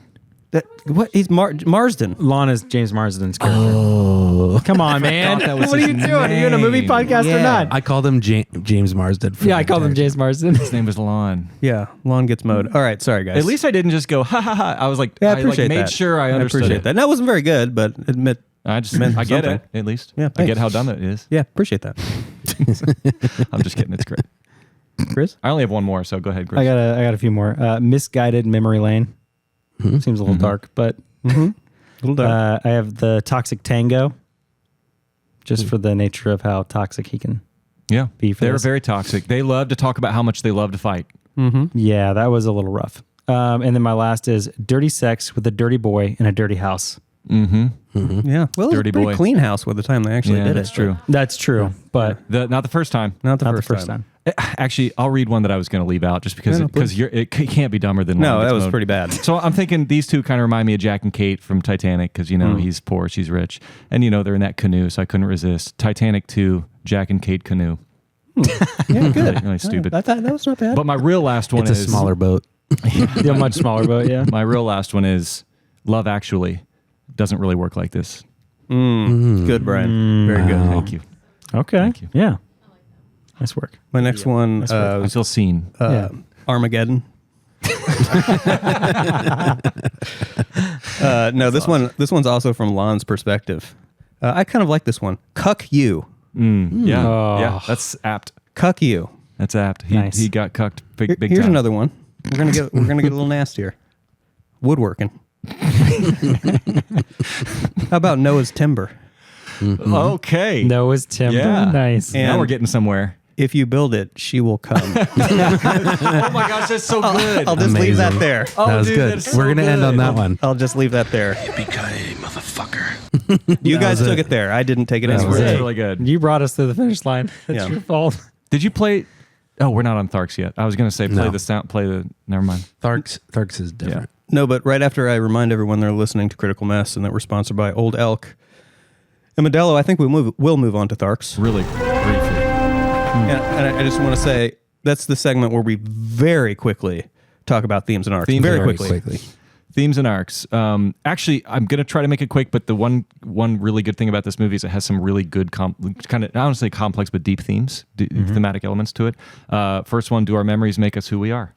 So, dementia, we're dealing with, she can't remember. So is she still the same person just because she can't remember? And how much of you is your memories? Pretty deep there. Is there such a thing as true love? Right. We talked about, I guess, with her and her mom. Who's the mom? What's her name? You said Joan Allen. Joan Allen. Do we remember her name in the movie, or does it matter? Anyway, Joan Allen. she talks about how Anne Hamilton. Okay, so she liked the guy who's shoveling rocks, right? But she didn't choose him. She chose the safety and the money or whatever. And it's kind of the same thing with here. She has Lon as sort of the he's got it all, but then she's got the person that she is enamored with or whatever. And so I like that. Like, is there such a thing as true love, or is it just who you want to be with? And then that goes hand in hand with can one decision, and this was our topic in another podcast episode, and I was trying to remember which one it was, but it's, can one decision completely change the course of your life? Like, just making one decision, how different will your life become, or will it kind of always be like the same life? And again, we go back to we see the guy she didn't marry shoveling the rocks. How different would have her life really been if she chose him? Cool themes to think about. And then a secondary theme is forbidden love. We talked about Jack and Kate, Titanic, and the sort of class. You're not allowed to love this person because they're not rich or they don't whatever. So what was the movie we talked about recently that also had a big forbidden love theme? Yeah, we did. What was that? Sorry, I'm just trying to plug other episodes. It wasn't Cruel Intentions, was it? It was like 3 ago. Shit. Yeah. Doesn't matter. Listen to all the old episodes. You'll find it. All 40 of them. We talk about forbidden love a lot. So you let us know. You let us know, listener. I thought the strongest arc was also the mom. I thought she had the strongest Enemy at the Gates. Agree. Enemy at the Gates. Enemy at the Gates. There you There we go. go. Nice. Thanks, producer Ben. But yeah, the mom had the strongest arc, and let's just talk about that. I know we're in Tharks, so maybe we'll talk about this later. It feels like it's I got to get out of kind of get out of here. Gotta get on out. and on Gotta and get on. out. But I will say that she had the strongest arc to me because she sort of came around at the end. And I don't actually feel like the two main characters had that strong of arcs. I feel like they did not. They kind of would Agree. have made the same decisions at the beginning of the movie that they would have at the end. Yes. Agree. Do you guys I think the agree with mom's that? story was the best, most beautiful. Like, her getting to that realization and seeing that true love in her daughter through herself Yep. was awesome. I think the theme for me was just true love and just seeing that. And I think the whole memory thing is really interesting. I don't know if we'll get to this, so I'll mention it here. The whole memory thing and like how she attaches true love to these moments in her life. I don't think you guys noticed this, but she dates Noah in a few different ways in that, like, it's the montage where they go on a date and you see them in a 3-act structure. They go on a date to a movie. You ready for this? I'm all in All for right. this. So with her memory and like how she finds this. So I think she found this in James Marsden character after she had Noah's love. Like, she found true love and then she went on and moved on. So they go to the movie with Noah. And then they have that walk under the lights, the street lights or whatever. And it's at a danky little theater downtown. And then they go to a beach, a small private beach. All the shots. Where she says, "I'm a bird." Yep, Yeah. and I'm a bird. And then the third act is they go dancing in the front yard in the dirt with all those locals. right. Okay. So fast forward to when she meets him, it's the exact same story arc. So all 3 acts happen again. So we're watching it now as James Marsden's kissing her in this big banquet hall. So they go to a movie. Proposing. It's at a huge, all the photos, the way they shoot it is beautiful because it's all shot super wide. They show the full picture when it's with Marsden, Lon's character. So it's all this huge theatrical big theater with lights, and they go to the show Instead and of they a walk small from the street. rinky-dink theater, like and then with- they go to okay. a huge ball and they go to the event and they go Instead of dancing in a yard. everything. It's Ooh, everybody's dude, dressed in balls. you're so right. And then the third act is they go horseback riding on the beach. It's a huge sprawling beach. It's a white sand beaches and they're on horses. Instead of just being in the Yep. sand without horses. Yeah, I think it was just such a cool little. Nick, you might want to. I've been zoned out for a while. So I think it was very interesting I how think- they. Are we still on Tharks? I think we're just going to increase your score for you by 2 points. So. Yeah. Are 2 we still points. on Tharks? we're still. This is Hey, you know what? no, Fuck- no. fuck the Brian. dissenters. On a That was serious really note, good. on a serious note, we really appreciate the time and the research and the effort that you put into Tharks. No, Gris. And You Gris. missed And Gris. everything. No, Gris is the one. I heard it was great. I heard his. You heard it was analysis. great. Yeah. How high are you? I hear rumors Gris has said that it one was of the most good. profound sequences of any podcast right there. That was so good. Now we're going to Brian's Corner. This is the segment where Brian talks about the Matrix. Brian, do you like The Matrix? I love The Matrix. I wasn't going to talk about it, but I know. I noticed we didn't get any sound effects. well, it's coming up. For the- I got a Matrix later when we talk about love stories. Sorry, Ben. I wasn't throwing shade. I was throwing shade, actually. Yeah, you were. Yeah, I in was. your shades. I was. Everybody, welcome to Brian's Corner, literally my corner. This is what it looks like, in case you've ever wondered. But we're going to talk about tonight's movies, great movies that take place in the American South, right? So we've talked about New York movies. We say New York, what's the best New York movie, right? It has a vibe. We've talked about Westerns, what's a great Western, I think the American South is a great palette for a movie, a great setting for a movie. I like that. Especially this one. I mean, there's so much porch sitting and just like cicadas and I don't know if they're cicadas. I'm not an ornithologist. What's an ornithologist? Did I say the right word? Not that. Not a cicada doctor. I don't know, but Ben, do you remember going down It's to an Savannah insect guy, together? right? We went down to It's a Savannah. bird That's for person. birds, It's right? a bird person. Isn't that a bird? Yeah. I'm not an insectologist, but that's the right word. But there's a lot of those noises. It was very atmospheric. It's warm, just the setting. I loved it. And so I thought, man, this movie's got a Southern vibe to it. And so I just wanted to shout out 10 great movies that just give you that American South feel, and then see if you guys have any others you want to add. So these are in no particular order. Got to say Forrest Gump. Forrest Gump is one of the first ones I think of. Yep. Anytime you see a tree with that moss hanging off of it and a long drive with those flanking it, like I want to know where that is. I want to go to there, but I don't want the bugs and mosquitoes. Oh, Brother, Where Art Thou is another great one. The Green Mile, I think, is a pretty good one. Have you guys seen A Streetcar Named Desire? I know you haven't, Gris. I haven't. Nick, have you guys? I haven't have you either, seen it? no. Fuck no. Okay, yeah. Marlon Brando, maybe one of my favorite performances of his, but it's New Orleans. It's really, really... And I feel like New Orleans is synonymous with the South as well. But Mud. You guys seen Mud? Actually, I haven't seen Mud. It's supposed to be really good. Great right? movie. Matthew McConaughey. Django Unchained. Well, yeah. Great movie. A lot of fields and I don't know, just outdoor settings. Cold Mountain. Do you remember Oh, Cold yeah. Mountain? Cold Mountain was actually pretty good. Yeah, what happened to that movie? Nothing happened to it. No one ever It's talks still about pretty Cold good. Mountain. I feel you like know it's what that still is? I around. vaguely remember that. Yeah, Nicole Kidman. Nicole Kidman. Yeah. Yeah. It's actually a Civil War movie. Renee It's- Zellweger? Yeah. Don't you feel like that's her character in that movie? She's like, hey, my name's Renee Zellweger. She's always a little squinty. Especially in that movie.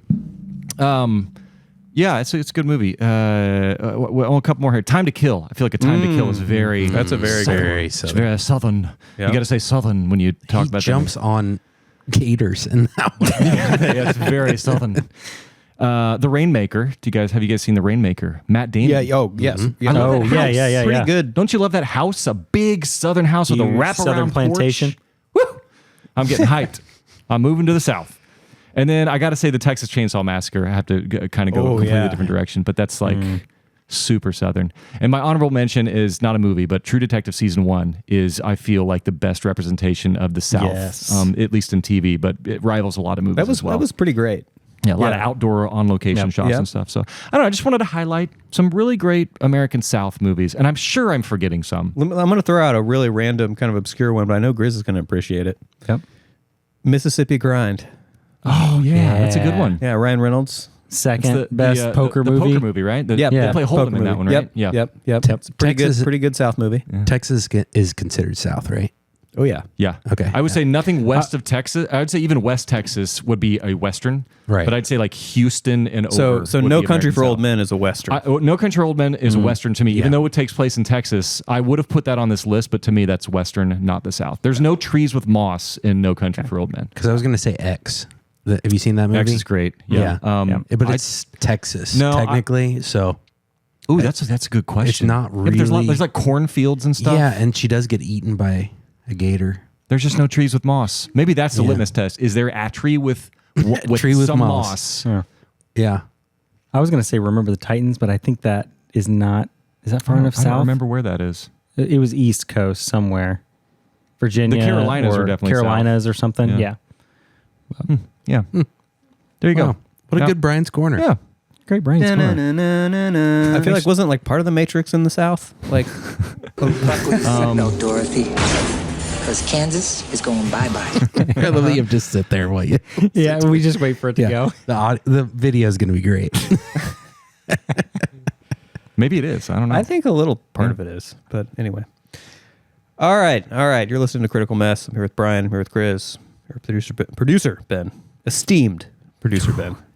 Best in the business. The best. And when we start the Patreon, I just want to remind everyone, every single dollar, 100% of proceeds goes right to Ben's pocket. Yep. 100% of proceeds go straight All to of it. producer Ben. All of it. All of it. Yeah. Every Not cent. 99%, not 99.9, 100%. So anyway, just a refresher on that. Okay. It's time for Hot Pocket. Hot Pocket. This is the segment where we talk about all the random shit we haven't talked about yet. So I forgot to open my Hot Pocket book. Oh no, My Hot Pocket book. Talk. All right, Talk amongst yourselves. it's his Hot Pocket Gurnal. Okay, it is. I'll Yeah, start Brian, you throw out off. a Hot Pocket. I'll start you off with a Hot maybe, Pocket. Maybe just how about just a simple Philly cheesesteak? Simple Philly cheesesteak. So do you guys remember when they're laying in the street and there's those stoplights? Sorry, I just got distracted. And do you remember how they were like, it was like green and yellow at the same time, and then it switched to red? Mm-hmm. Was that like a mistake, or did I didn't notice did that, stoplights but- used to work different? Do we know? That probably was a mistake. It's got to be a mistake. But it was so glaring. They like the camera was like front and center on the stoplight, and it was green and yellow at the same time, and then it went to red. And maybe I'm the only one that noticed maybe. this, but I just noticed from that scene that they were laying all over the ground in multiple spots for the shots. Then do you remember when he's like, "Oh, I used to lay here with my dad and we'd watch the stoplights." Yeah. And here's how he described them. He said they would go from green to red to yellow. Yeah, I did notice that. Yeah. So I don't think that's an That's inaccuracy. gotta just be a mistake. No, I think I'm going to say in the 30s stoplights work different. Yeah. Why- Producer Ben, get on that. But what happened? Okay. I don't know. I think he's dumb. I think he's just dumb. He's a simple woodworker. How can it be two? I mean, everyone knows how a stoplight works. We've got one right here. That's not how they work. He's They're never not all three on at the educated. same time. Yeah, all three Ignore are on that over one. there. What are you talking Ignore about? that. But normally it goes green, yellow, red. Everybody knows this. It's like 1 + 1 is 2. Kids know this. How could they get it so wrong? That's a Hot great Pocket. catch right there, Thanks. and a great hot pocket. I heard him be say it out bigger than a loud. Philly cheesesteak. Philly cheesesteak. Yeah, Was it something. ranch blasted Philly cheesesteak? No, not yet. Not yet. No, Too quick. Calm down. My first hot pocket note is, I'm just going to be honest with you guys. It just says I have a bad attitude. At least you're forthright. So I just want that to just know that's coloring. Oh, so your opinion of this movie has changed. no. Okay. Let's talk about rowing and sunsets and fake geese. Yeah, that intro scene was weird. Very weird. Why were there so many fake birds? Very Why red. did they look so fake? And can I also just say that I love animals. Like I'm someone who I'm the kind of guy that'll save the spider. I'll take him outside. I won't squish him. Oh, good for you. Wow. Right? Geese need to all die. Yeah, they're They're angry disgusting. ducks. They're vile creatures. They shit on everything. Everything. Everything. Did you see how many geese were in this film? Do you know how much shit was just Floating being in that water? Just everywhere. I've never even seen that many geese. And when I've seen 1/10 of that many geese, the amount of shit is staggering. So I just have to say that really rubbed me the wrong way when you start this film with literally the most vile, disgusting, despicable animal. They don't even taste good. Why would you? That is the worst. Sorry, I'm done. I don't like this. What are we going for here? Maybe a stuffed meatball. Let's after just that? make it simpler. Let's just do something really simple we can all agree on. Yeah. Okay, let's do it. A stuffed meatball. I think this movie really miscalculates how difficult it is to hang by one hand. Incredibly Yeah. difficult. And he just does it. As like a our pro. is our in-house. How long would you say you can hang by one hand? Oh man. Like I'm not I would- let's say you're above spikes and it's like your life depends on it. How long can you hang by one hand on a nice small a minute or two, maybe. Really? Like I would like to think a minute at least. Oh, I'm But gonna that's say but I'm someone 30 who seconds for me. hangs from bars a lot. Yeah. So I feel like Wait, your hold average on. I Gosling. mean, how many pull-ups can you do? Plenty. Do you not know this fun fact and about I Nick? do not know this. This about fun Nick. fact about Nick, we've known he's just he only uses a pull-up bar for workouts, right? I do a lot of pull-ups, and I just have to say because I saw him. He's hanging on the Ferris wheel. So you're right? the expert on hanging Gus, by one hand. I am the expert Yeah. on hanging by one hand, and I just have to say, first of all, he was already hanging by two hands for like a minute or two, which is tough. I mean, hang for 1 minute. Go home and hang for 1 minute. He's showing off, and man. see. Anyways, he's either super strong or not realistic. He's probably super strong. He's Gosling. I like how he's just Gosling. Gosling. Gosling. He's Gosling. Pronounced correctly. Let's talk about making out at the movies. Did you guys do that? Yeah. Yeah. Oh, sorry. I was looking up traffic lights. I don't care about kissing. You don't care about kissing. No, and it just was that? No, a actually, thing? I don't think I ever made out in a movie. No, we theater. were too busy watching the films. I'm too much of a cinephile. I'd be Yeah. like, later. I think we were waiting. Yeah, just shut up. I'm watching a movie. No, let's be honest. I wouldn't say no if that ever happened to me. Yeah, I like the honesty, Brian. How about just a simple 4-cheese pizza?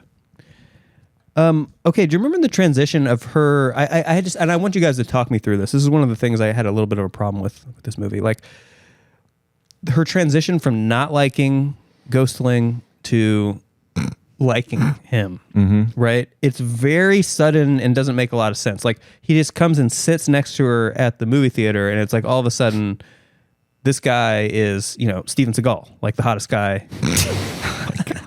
Steven Seagal. Oh, sorry. Did I say that? I meant someone else. We know who you'd turn for. Yeah. Anyways, I just thought that was a quick turn. It's a quick turn, but I did write the note underneath it because it's Gosling, you dummy. I know. And I guess that's probably explains because it. it's Gosling. It's just because it's Gosling. I was going to say that earlier when someone was like, who would, like, what if a creep came up and was like, go out with me or I'll fall off of this bar, and we were like, she would say no, but my thought was, but it's Ryan Gosling. Like, that's why she's saying yes. Yeah. Do you remember 5 cheese pizza? I didn't know there's 4. A fifth? You can actually get a 5th. Wow. What do you think the extra formaggio? cheese might be? No, Quattro is 4. A Cinco is 5. Formaggio? The 5th cheese? It's just probably some sort of skim. Cheddar and sharp cheddar kind of deal. Brie? Ooh, I hope not. Brie. No, that'd be gooey. Hopefully it's and like not a good. nacho cheese. Maybe it's a ranch riveting. blasted cheese. What is the actual Hot Pocket question in question? I'm not sure. The ice cream face smash. Oh, yeah, I've got that on my IDCAK score list here. Yeah. Right underneath that, I had written, don't want to do the podcast anymore. So. They didn't cut away. I mean, she pushes that ice cream, or she pushes the ice cream on his face, and then she proceeds to lick it all off of his face. Like in real life. And then pushes these him two against actors. that storefront. Did you guys notice that little aggression there? Oh, yeah, there's a little bit. It was intense. Yeah. I didn't like it. And then right underneath that as well, I also had a note about the reading the Whitman poetry on the porch with dear old dad. This is worse than anyone could imagine. I thought the dad and his relationship with the son was unrealistically perfect. There's no dad son that has that relationship. What's Nor is there a dad. southern father son? You don't read poetry to Pop? Oh my god, like that was so lame. It was just. That's what made him a romantic. Those reading poetry to his readings dad? with his father on the porch every summer. I don't know. I would never read poetry to my father. Ever. No, he even was if, reading even it if there's yeah. a fire. Yeah. I know. Even if it was like someone had a gun to your head, it was like, read poetry to your dad or die. No. No. Especially not Whitman. Anyway. I feel like Ken Honeywell would say, Nick, are you high? even Sorry the, for letting you down, Dad. What's this new? even the person? infamous Ken Honeywell would say, "What the fuck? Who are you and what have you done with my son?" No one knows. All right, steak and cheddar. Steak and cheddar. Okay, let's do it. Let's talk about the bird part. Again? On the beach. More Yeah, bird. again. That bird part, okay. When she's like, say I'm a bird. Say I'm a bird. All caps. I just assumed that was a reference to something that I didn't get. I don't think so. No, No. she's just saying it. Yeah. She just wanted to be a bird. And then he's like, we are birds. Broccoli cheddar chicken. Broccoli cheddar It's always chicken. a classic. I was just getting ready to say that. Yeah. Yeah. I want to talk about. I know his pop- rhythms. Yeah, you know it's him, okay. there's a rhythm now. You guys been sharing a list I just don't know about? Let's talk. I just know No, it's him. it's a connection. It's a wavelength. It's a Okay. connection. All right. Let's talk about Papa Stalin. I liked him a lot. I liked the stash a lot. I loved his jokes. I love when you just cut into the scene and he's like, and that's when I said, that's a nice ski mask. Yeah. And everyone's like, oh, he did it again. Papa Stalin. He did And then it there's again. the awkward silence, and he's like, "Oh, I've got another one." Boy. Oh, and he's got another one. You know he's got them all night. Yeah. Yeah. It's just summer love. And they're all racist. Oh, I loved him so much. Okay. What are we up to now? A steak nacho, I feel, is always like a good. Steak nacho is always good. A steak nacho feels hearty. And honestly, one of my favorites. Yeah, and this is kind of going to be maybe more of a serious one, or maybe something that will. It might bring us. It is. See, You're right. I know him. Right. I know him. You were already all over Steak it. is elevated. I want to draw a parallel between this movie and a much, much, much, much, much, much, much, much better movie. Ooh, I've got a list of movies. Does that it are like star this. I'm Steven curious Seagal? if it's on this list here. Go. It does not. It's called Hard to Kill. Oh nope, that wasn't there. That's not on my list. Anyways, no. It's called It's a Wonderful Life.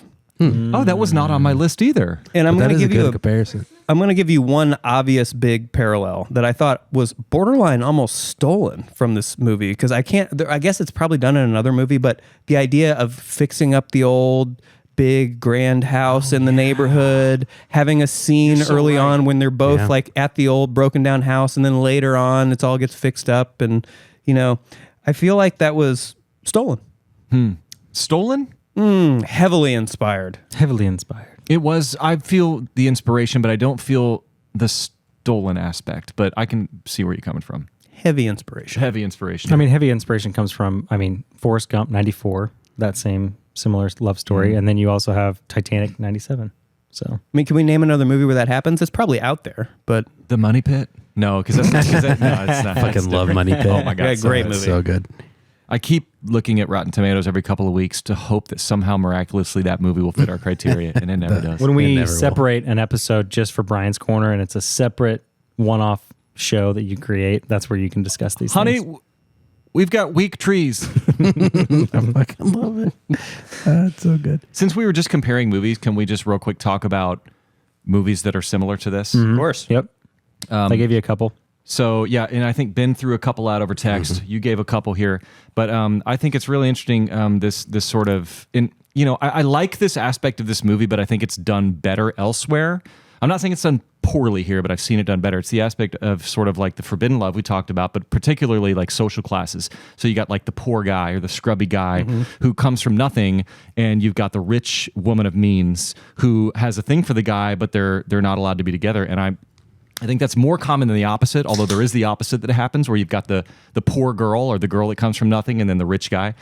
So, but anyway, the ones that are like this are Titanic, Jack and Kate for sure. The Princess Bride, I think, is a good one with the stable boy and the princess.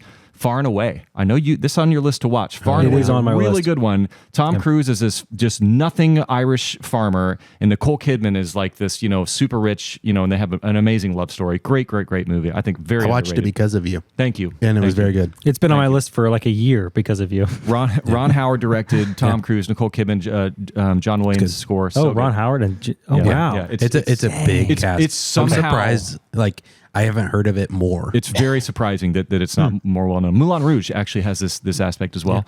And then you've got Atonement.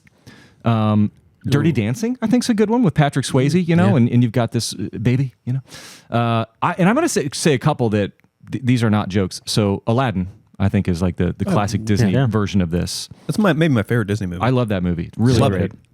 And then Shrek is another example. You've got I had this Shrek on my list. you've got this Yeah. princess. Another great one. So this is we see, and there's a lot more. Romeo and Juliet.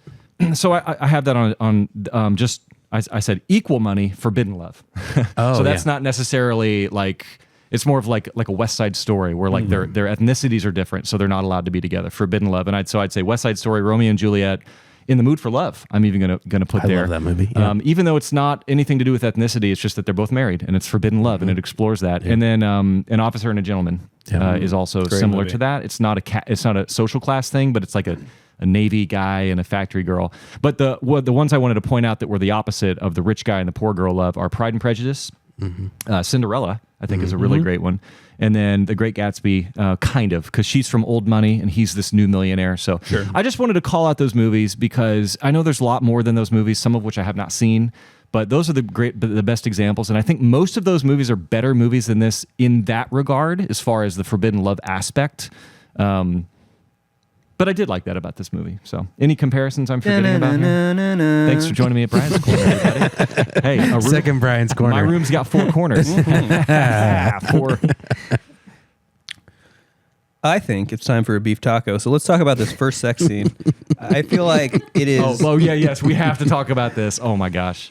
Okay, they're standing across the room from each other. No, here we go.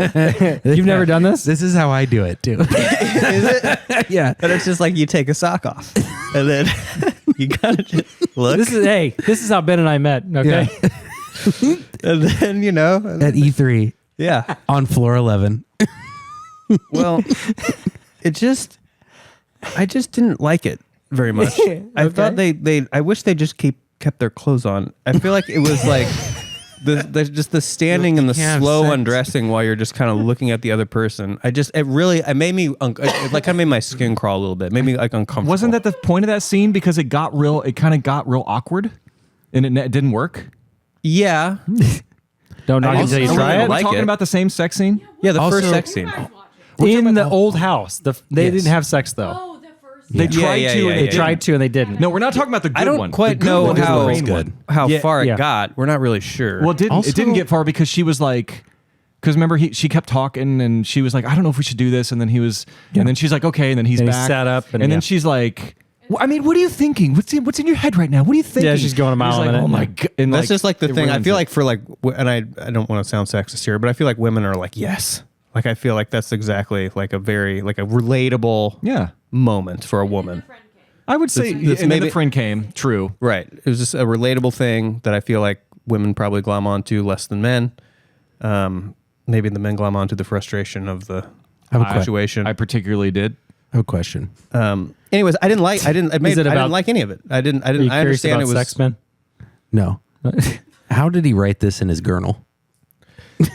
How is he's reading the story, right? Yeah, he's reading the story to it. Is he like, and then I stood over here and you stood over there? I took a sock off and you took a sock off. Yeah. Unanswerable question. Yeah. I think. If only we could have that gurnal. I need that gurnal.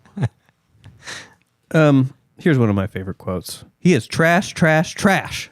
Not for you. You guys remember that one? Yep. I think it's funny when you call someone trash. It's just so rude. 3 times. I've called a lot of people trash. I've got a piece of dialogue from the good sex scene after the rain, because we can all agree this is a good sex scene, right? Mm-hmm. Yep. Okay. Well, I could have used some more skin, but I'll say she goes, and I love this line. She goes, "You got to be kidding me! All this time, that's what I've been missing." And what I wrote down there was, I've had that said to me. Dude tried it 7 years ago, but you wouldn't stop asking him questions. Barbecue beef. I feel like could be. This is a new one. Yeah, right. It could be, and I think it's going to be pretty good. Who knows what this is going to be? Let's talk about. Wait, just real quick. Did you guys catch the little tie back here when they have this sex scene and she undoes the belt and pulls the pants down, like the callback to the beginning of the movie when she pulls his pants down? I couldn't get over how funny that. This feels like a barbecue beef. So it's a barbecue beef. Go ahead. Go ahead. That's right. Also, the little shuffle with his giant ass underwear. Yeah, under his knees. That's tough carrying her up the stairs. I kind of like. I noticed. I was like, that kind of. I wish I had underwear like that. I kind of want to wear like. You want to wear cargo shorts like jams, you know, like the long, Jinko shorts, jams underwear. I think it's kind of cool. Or where he takes off her leggings. It's good, man. Ben is really into this scene. He is locked and loaded on it. Locked in for this barbecue beef. Focus. I'm going romantic with this barbecue beef. I don't want to see any of this nasty stuff. Let's talk about writing letters to your lover. To your lover? Oh boy. I don't even I just want to talk about it and what that would be like. I feel like it would be tough. Yeah. You're talking about like writing for 365 days and not receiving. Especially when your bitch mom is taking all the fucking letters. Yeah, as our resident writer. That hurt. Yeah. I love that little parcel she gives him that's tied up and you see like all the letters. Oh, horrible. I want that stack of letters. That was cool looking. Yeah, just those vintage letters. That's a great But she's horrible though for doing that. How can she? Devious. And I love the fact that she comes around and realizes that and gives those to her. She's got a great arc in this movie, the mom. Yeah, agreed. She really does. Yeah. I thought it would be funny though if she pulled one of the letters and it was like an off day. Just like she's just reading it. You. My hemorrhoid's acting up today. And she's like, I'm going to read the very last letter you wrote me. It's like, no, don't read that one. Don't read that one. No. The beginner ones. Anyway.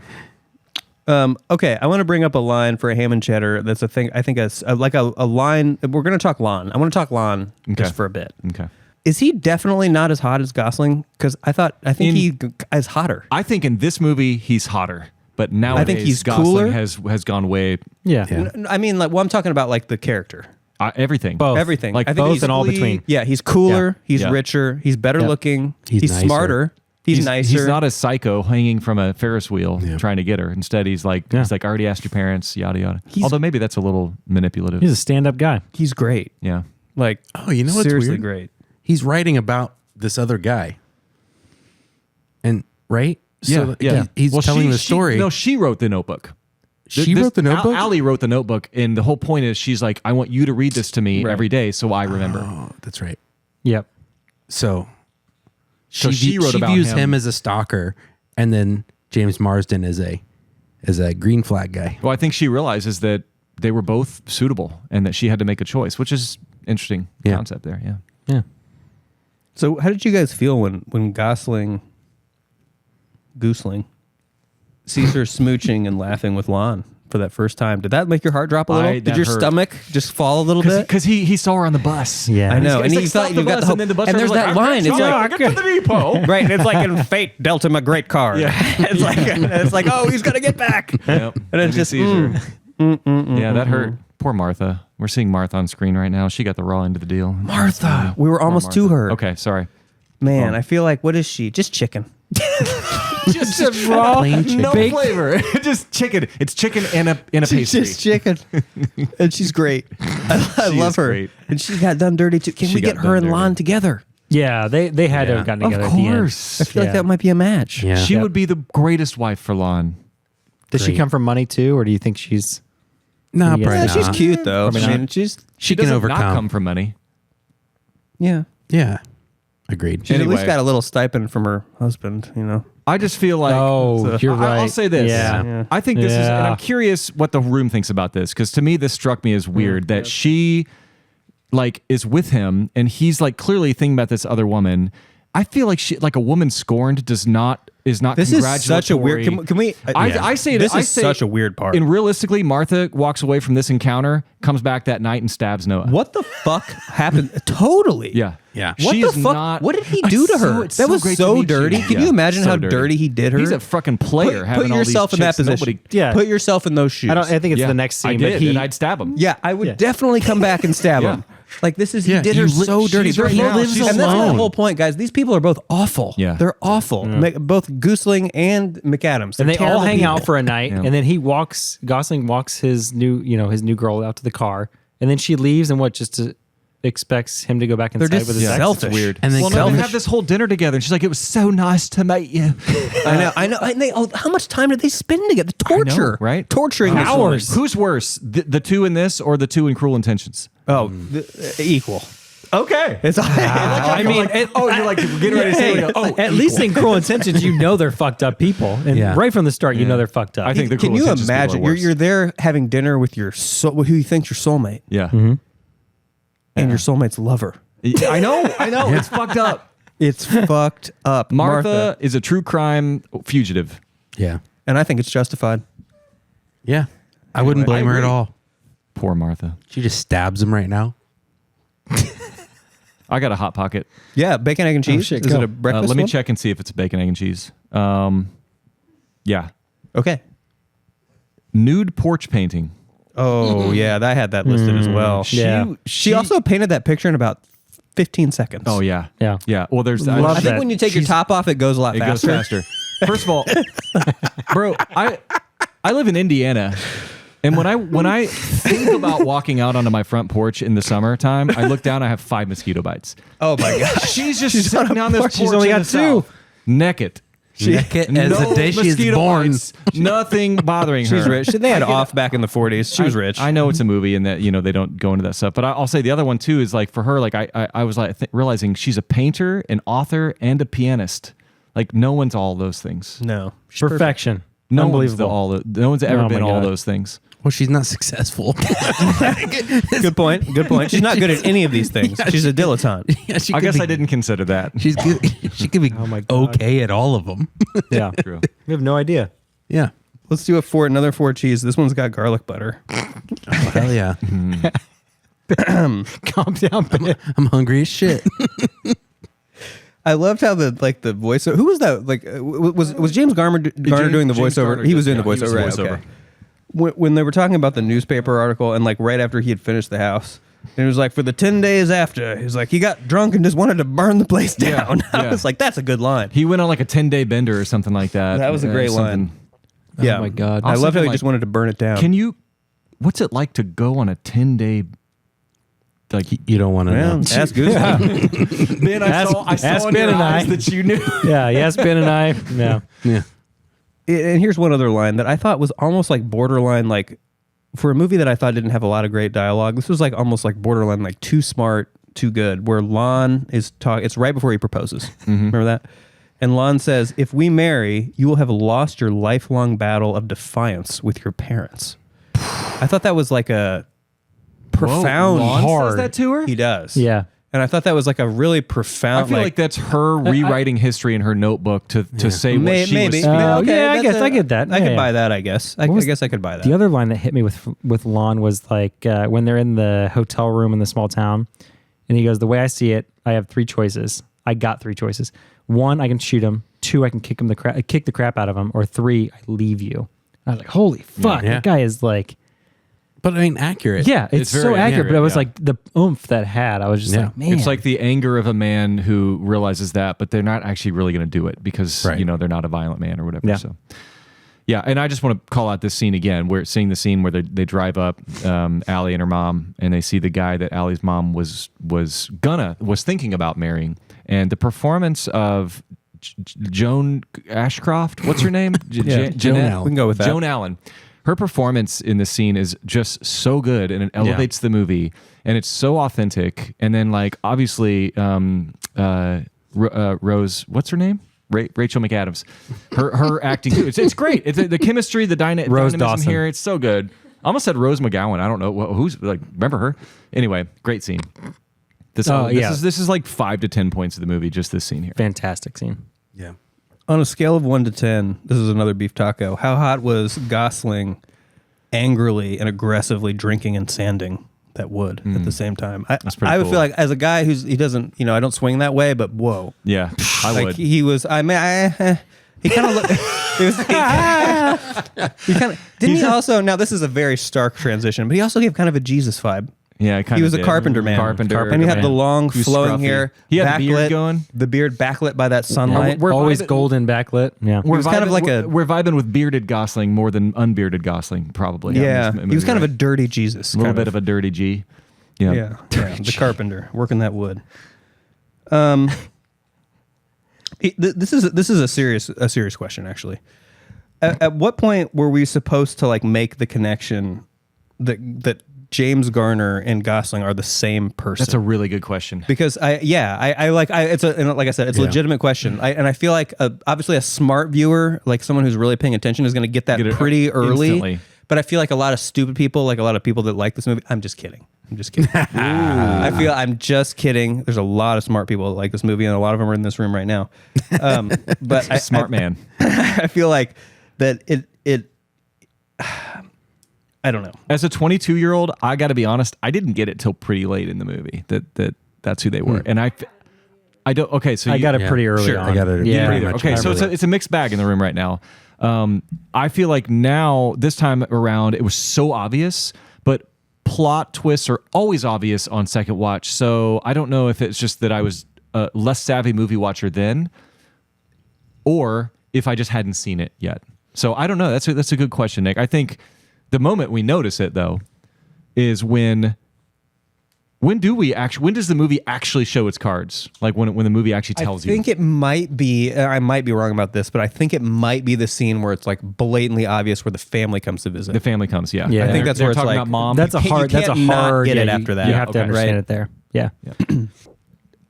How about it's a cheesy jalapeno stuffed, Oh, Hot Pocket. you had me at hello. and then we're gonna blast it with ranch. Oh my god! You saved the best. We're gonna blast it with ranch, and we're gonna talk. Blanching it.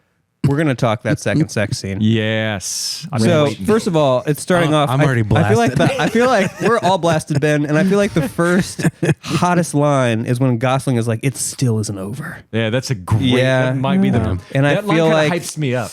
It does. And when he said it, all I could think about was Lon. all I could think about Oh, that poor soul. was how badly he was wounded in war and how Gosling didn't get a single fucking injury. A full body cast. But Lon- on Lon. Lon Well, was on the verge of death. Noah lost He had a his near-death best friend. experience. Yeah, that's That true. hurts. Lon he just hurt his whole body. He wasn't Yeah. like a very cool guy though. Like I feel like he didn't really. That didn't hurt So very he's bad. trash. He was kind of. I mentioned just removing him from the movie completely earlier. So So do we feel like let's rate the sex? And Brian, I know you don't care about kissing, but if we're gonna if rate, it's in the context of sex, I do. okay, great. my great. God. So we'll just rate it 0 to 10. This is well known. I feel amongst our like viewers. it's a pretty famous sex scene, and I'll start. I feel like it's not. I thought like it was an okay sex scene. I'm with Brian. I feel like it wasn't carnal enough. If that makes sense. I feel like the Cruel Intentions sex scene was way better. Which it just resonated with me. A lot of it was the music. The music helped music a lot. was fire on that movie. But I'm gonna give it a 6. I don't think it was like terrible or anything. Didn't really think it was super hot. I thought it was okay. I thought it was so decent. here's a semantics question for you. When you consider a sex scene in a movie, do you consider it just literally the deed of, I think the weight or that do you it consider holds. it the entire context? No, the of- foreplay includes. Yes, is all of included. that. Right? I think it's the weight I'm going to put in Notebook which- above Cruel Intentions because that rain and the way that like he picks her up and like it's I think it's well done. I feel like it's a Do you little on the put- nose, right? Everyone's all wet. Do you put it above Enemy at the Gates? No, I put very little above. That Just dirty, saying. dirty sex. That is dirty sex. One of the best Fuck. scenes ever put to cinema. Yeah. But I was gonna say, think about Roadhouse, right? or Titanic. Yeah, it was a meh. Being It was a on the meh. nose like that would be like I feel like Notebook is a way better version of that than because it's kind of similar. Like Than Roadhouse? First they go up against the wall, then they go Yeah. down onto the bed. So It did I was feel making little a bad clunky. sex Roadhouse joke on that. against Yeah, the it was a- wall. Yeah. especially I mean, the rock wall. That Yeah, wasn't good. that Yeah, rock that wall looked was really not good. I'm painful. gonna Nick. I'm gonna rate this probably like I don't know. I'm gonna go 7.5. I'm gonna go 7. 7. Yeah, 7 flat. Okay, yeah. Cool. Yeah.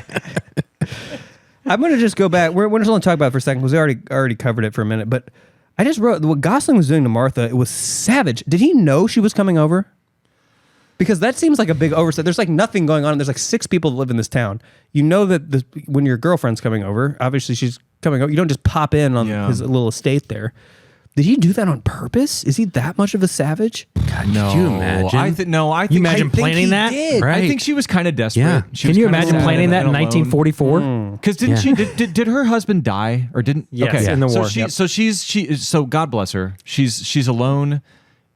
She probably is thinking, I gotta go over, and she just shows up. So I don't think that was him playing her. Okay. Maybe I don't know. That would be pretty sick. That would be.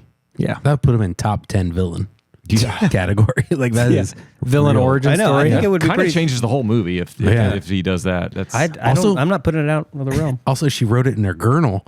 Totally. Like right, it was in the gurnal. Yeah. Right.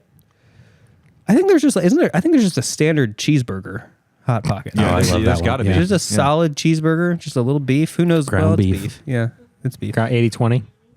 Hopefully, our new sponsor, Hot Pocket. It's the finest. Could beef. you imagine? USDA choice. Hot Pocket. That's right.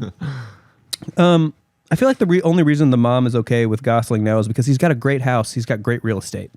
It's worth a lot you more think, now. You think she kinda Post-war? came I think down. that's all it He's is. got his picture in Yeah. the paper. Suddenly, she's like, okay. I feel like it's not as deep as we Interesting. think it is. He sort right? of proved himself a bit. He has, I mean, that house and that property, we saw how much it was worth. It was worth upwards of, 50, 60, 70K Yeah. back in the 30s and 40s. I mean, this man is rich. Filthy rich. It was the Wilshire plantation. That wraparound porch It was really added a lot of the value. man owned a plantation. It had a name, the Wilmington plantation or something like that. I He can't owns a remember. plantation on the water. Yeah. He's a wealthy man. Anyway. Rich. So, Brian, you brought up this scene a couple times where Ma'am talks about her her relationship with the coal miner, mommy. Oh, Mammy. oh, yeah, Mammy. uh-huh. Sorry. Mammy.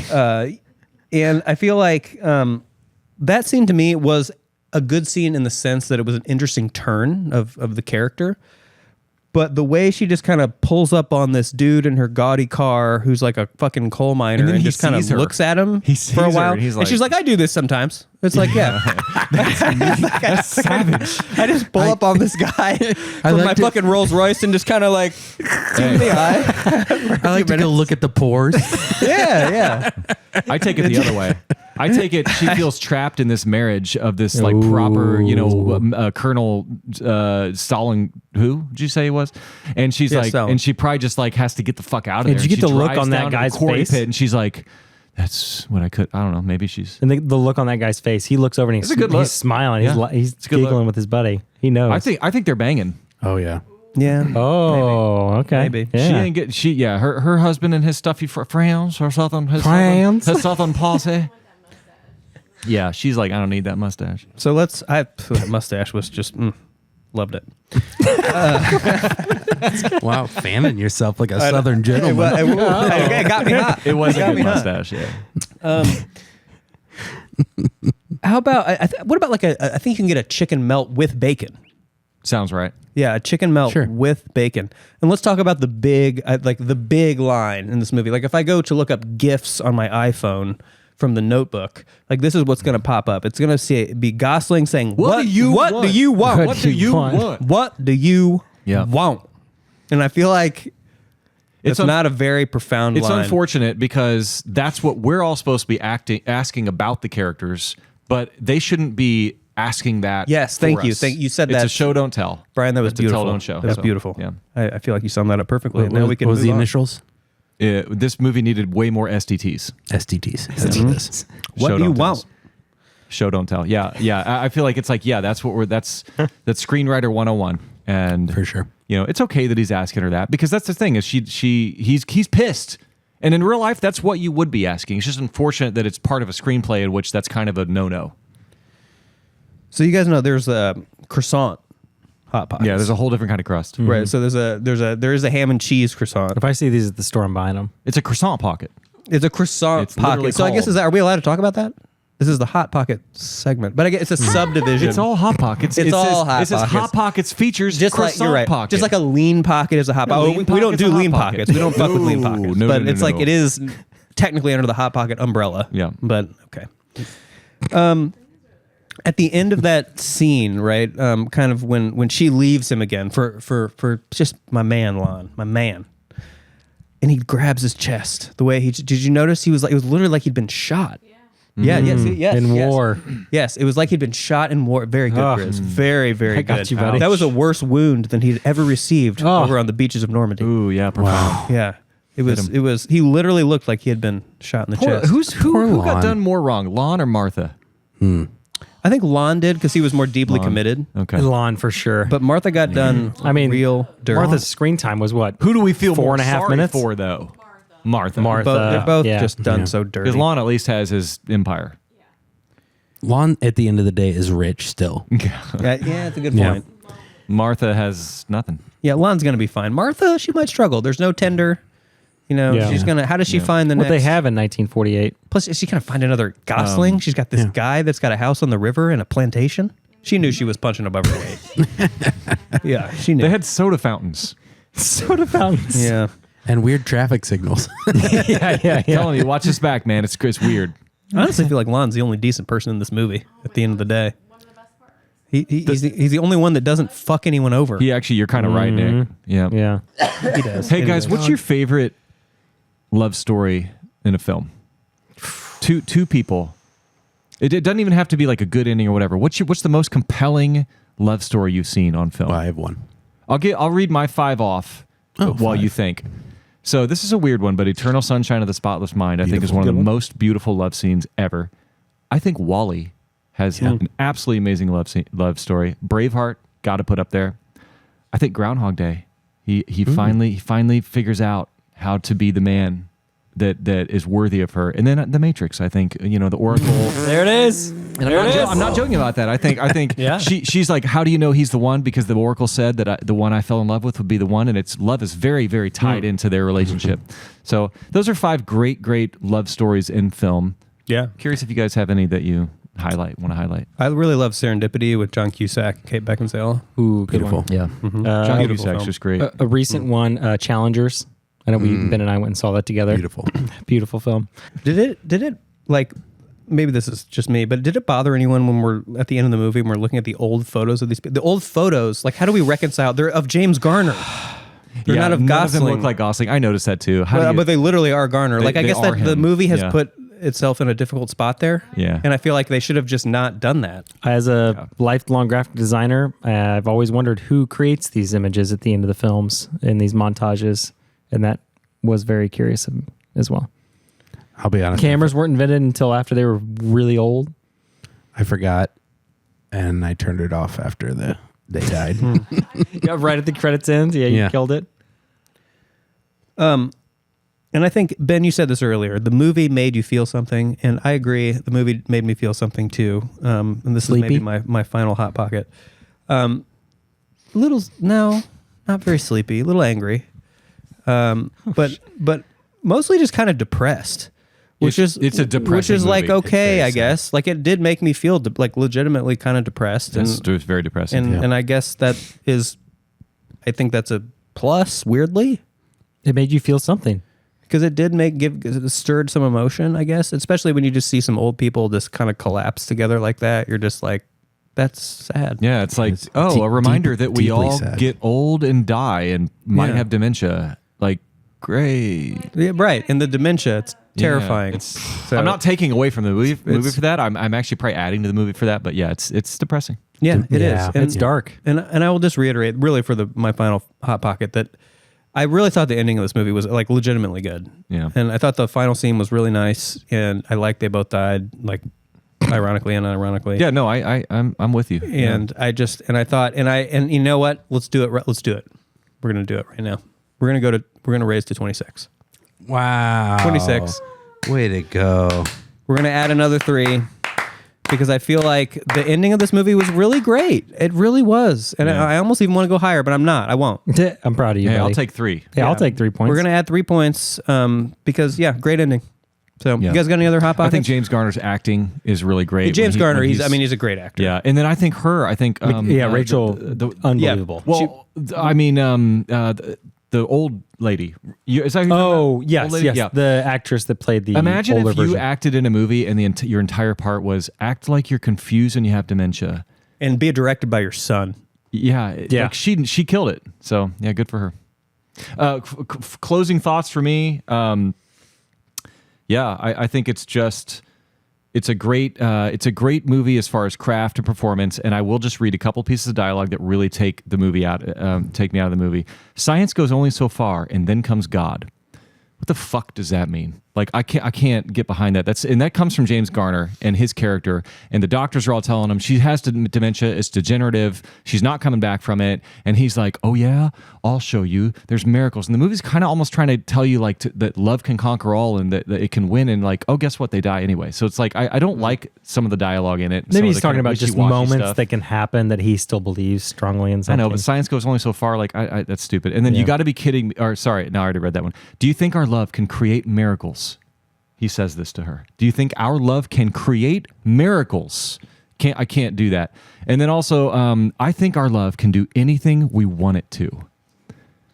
So I'm sorry, but like it got to. You remember we were talking about dialogue that was painful? Yeah. That's the dialogue. It's funny that dialogue didn't kill me. It was so sappy know. and so corny, and it was nonsensical and made no sense. And it was just like we're living in a dream fantasy world. I don't know. So sure. That this would have been an 82 maybe if it didn't have pieces of that strewn throughout. So that's my final thoughts on it. You dug into it a little bit more there, didn't you? Well, I realized I didn't get a chance to speak to those pieces of dialogue, which I thought were really. I had a really strong reaction to those pieces of dialogue, so I wanted to make sure I got those out there. I think overall, I did enjoy this film. It made me feel a lot of things, and I think on repeat watch, I think I could find even more connective tissue and little moments where you can tie them into the themes and arcs and all these things to make you feel even greater for those moments that happen. But overall, I enjoyed it. Yeah, I didn't want to like this movie, and I didn't. So you went in knowing criteria. Yeah, fair enough, and I'll fully admit that. The movie wasn't awful. It wasn't awful.